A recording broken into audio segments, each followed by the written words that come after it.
So when something like 9/11 happens, we should be able to tell those people who blamed 1.3 billion people for the acts of 18 people that terrorism knows no religion.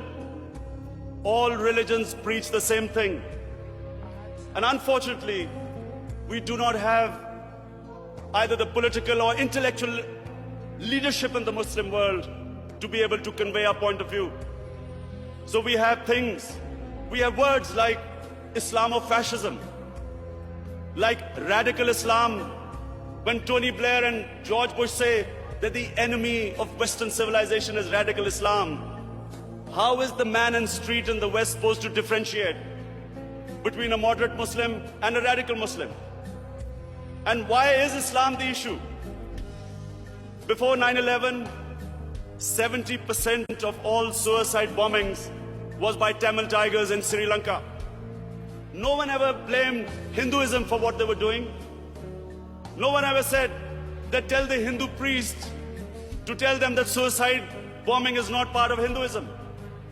So why were we on the defensive? How is suicide bombing anything to do with any religion?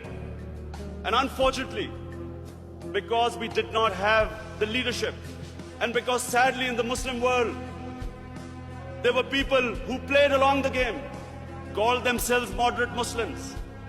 We had military dictators, in order to get Western support, called themselves enlightened moderates, perpetuating this image that perhaps it's something to do with Islam or radical Islam. All human communities have moderates, have liberals, have conservatives, and have fanatics.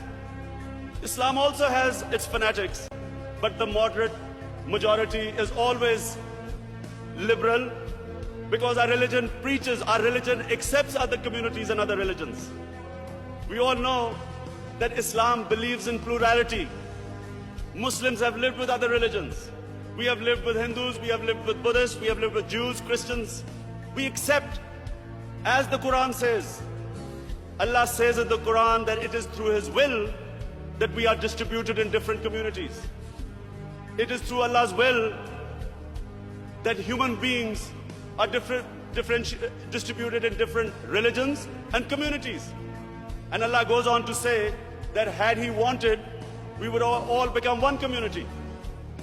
And then it goes on to say, the ayat goes on to say, compete in being good human beings.